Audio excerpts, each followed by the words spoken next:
If you've recently inherited a home in California or you're helping to manage an estate that includes real property, there's a law that could cost your family tens of thousands of dollars in additional property taxes. And most people have never heard of it till it's too late to do anything about it. It's called Proposition 19, and it went into effect in February of 2021, and it fundamentally changed the rules for inheriting a parent's home in California. In this video, I'm going to walk you through exactly what Proposition 19 says, how it affects your decision to keep, sell, or move into an inherited property, and what deadlines you absolutely cannot miss. This is one of those videos where I'd encourage you to take notes because the information matters and the timing matters even more. I'm Nancy, and I specialize in probate, trust, and estate real estate across the greater Sacramento region. I've closed dozens of probate transactions. I work closely with probate attorneys throughout our area, and I sat across the table from a lot of families navigating inherited properties, including families who didn't quite understand Proposition 19 until after they'd already made decisions that couldn't be undone. I want to make sure that doesn't happen to you or to your family. Before I go any further, I want to be clear. This video is for educational purposes only. It is not legal advice. It is not tax advice. Every estate situation is different. And before you make any decisions about an inherited property, you should speak with a qualified California estate attorney and a CPA. What I can do is give you a clear, plain language explanation of what Proposition 19 says and how it tends to affect the decision families face, so that when you do sit down with your attorney or your CPA, already understand the landscape. So let's get to it. Let's talk about what there was before Proposition 19. There was Prop 58 and Prop 193. To understand Prop 19, you need to know what it replaced, because the contrast is what makes the changes so significant for families. Before Proposition 19, California had Proposition 58, and it passed in 1986, and Proposition 193 passed in 1996. Together, these two measures allowed children, and in some cases grandchildren, to inherit a parent's property and keep the parent's low property tax assessment with very generous limits. Under those old rules, you could inherit your parents' primary residence and keep their assessed value no matter how much the property had appreciated, with no limit on the value of the home. And you could also inherit up to $1 million of assessed value in other real property, rental homes, vacation properties, investment properties, and keep those low tax bases too. That was enormously valuable for California families because property taxes are calculated on assessed value. And many parents had owned their homes for 30, 40 years with assessment values far below current market prices. For example, a parent who bought a home in Sacramento in 1985 for $150,000 might have an assessed value of $250,000 today with a property tax bill of $2,500 per year. But that same home might be worth $700,000 on the open market today. Under the old rules, a child could inherit that home, keep the $250,000 assessed value, and continue paying roughly $2,500 per year in property taxes, whether they moved in or not. That all changed with Proposition 19. What Prop 19 changed, it passed in November of 2020 and took effect for property transfers occurring on or after February 16th of 2021. It dramatically narrowed parent-child exclusion, the protection that allowed heirs to keep a parent's low property tax base. Under Prop 19, the parent-child exclusion for inherited property now applies to a primary residence, and only if the inherited child moves into that home and makes it their own primary residence within 1 year of the transfer. That's a critical rule. 1 year, and it must become your primary residence. If a child moves in within that 1 year and establishes it as a primary residence, there is still a tax benefit, but it's now limited. The child keeps the parent's assessed value only if the current market value of the home is within $1 million of the parent's assessed value. If the market value exceeds the parent's assessed value by more than $1 million, the assessed value is adjusted upward by the amount of that excess. In practical terms, for most Sacramento area homes, if a child moves in within 1 year, they'll keep or come very close to keeping the parent's tax base, but the unlimited exclusion of the old law is gone. And here's the part that catches most families off guard. If the child does not move into the home within 1 year and establishes it as their primary residence, the property is fully reassessed at current market value, period. No exclusions, no protection. The full market value becomes a new assessed base, and property taxes are calculated accordingly. For a home that's appreciated significantly over the decades, which describes the vast majority of houses in Sacramento area, this reassessment can mean a property tax bill that's 3, 4, or even 5 times higher than what the parent was paying. Here's a real dollar example.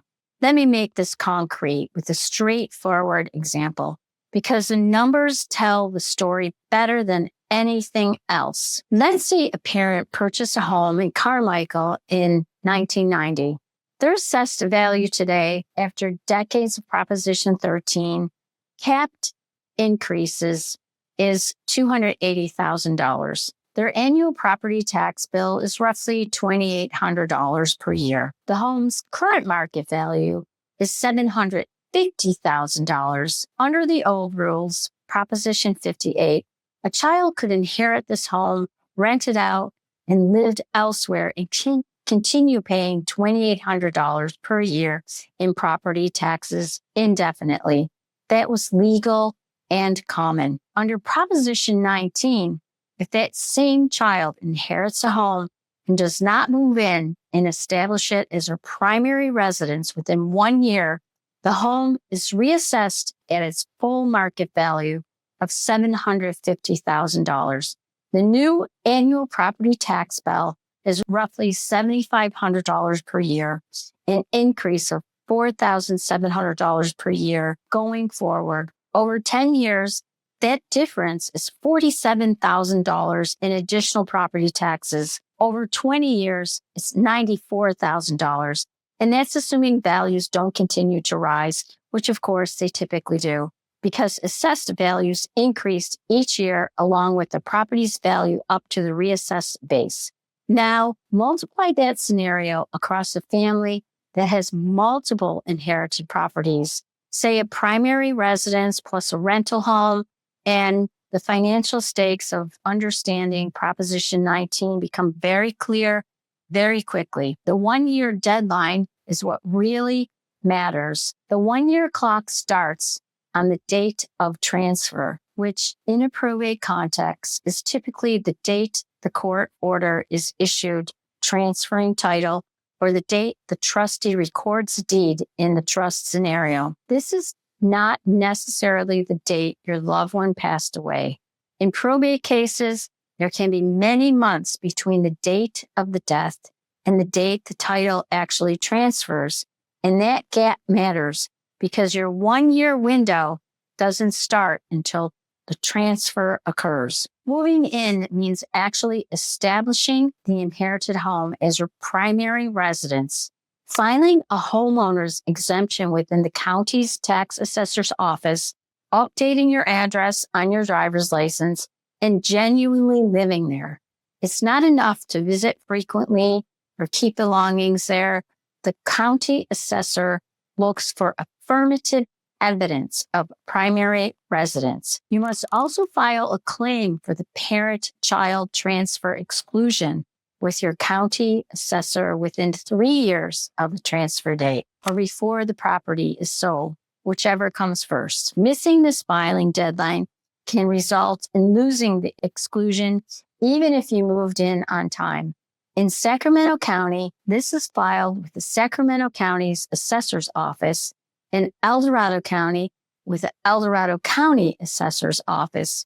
Each county has its own process, and I strongly encourage you to work with your estate attorney to make sure this filing is completed and correctly completed on time. How Proposition 19 changes the sell versus keep decision. Before Proposition 19, the calculus for many years was straightforward.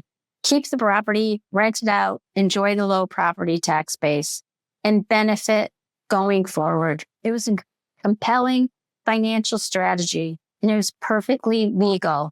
Proposition 19 has fundamentally changed that calculation for heirs who don't intend to move into the inherited home. If you're not going to live there, if your life is established elsewhere, if you have your own home, if your moving isn't realistic, then property tax benefit that made keeping the home financially attractive under those old rules is largely gone.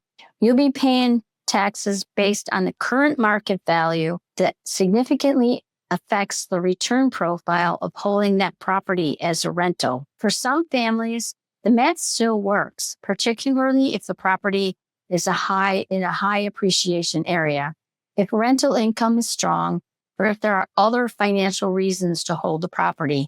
But the analysis is different now, and it needs to be done with current numbers, not with assumptions based on the old rules.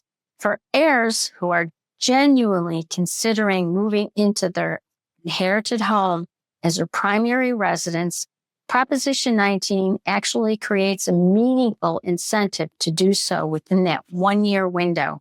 If you are already considering it, the tax math now strongly favors making that decision promptly and intentionally.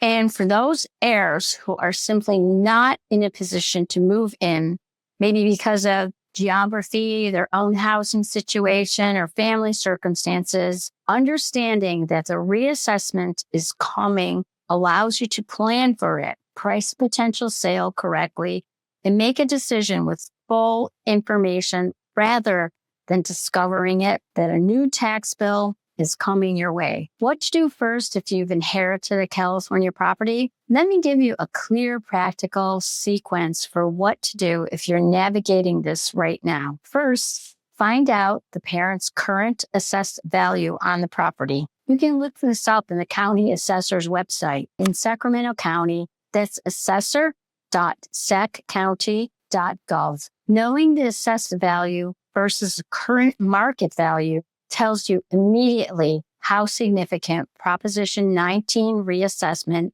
is going to impact if you don't keep it your primary residence. Second, get clarity on the current market value of the property. A real estate agent who specializes in probate and estate properties, and I am available for exactly this, can give you a no obligation, confidential market analysis.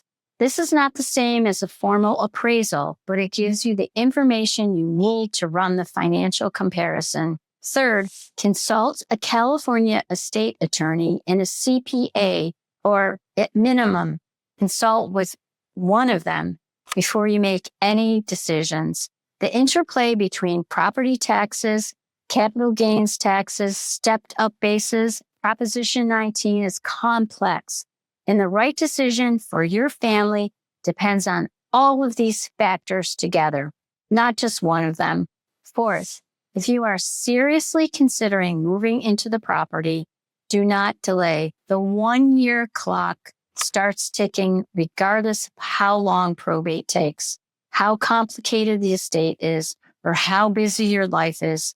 If moving in is an option you want to pursue, start taking steps right away, establishing residency as soon as title transfer. Fifth, make sure the exclusion claim is filed with your county assessor on time. Your estate attorney should handle this, but confirm it explicitly. This is not a step to assume that it's being handled. Ask directly. Proposition 19 is one of the most consequential changes to California real estate law in decades for families dealing with inherited properties.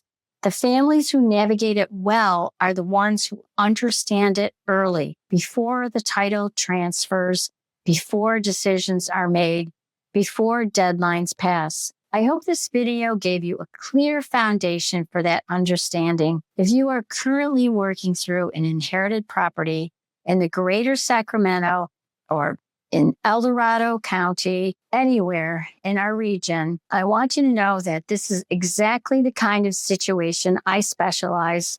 I've closed over dozens of probate and estate transactions in this market.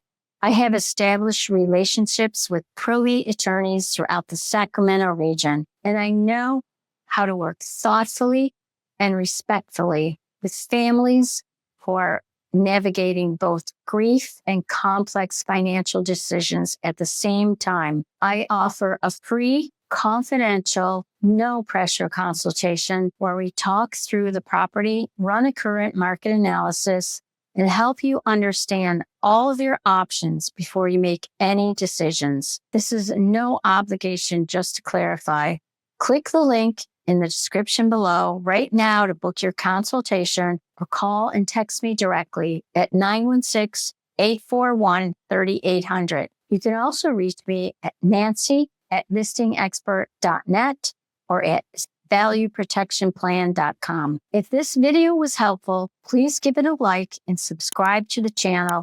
I put out probate, estate, and Sacramento real estate content every week, specifically for families in situations like yours.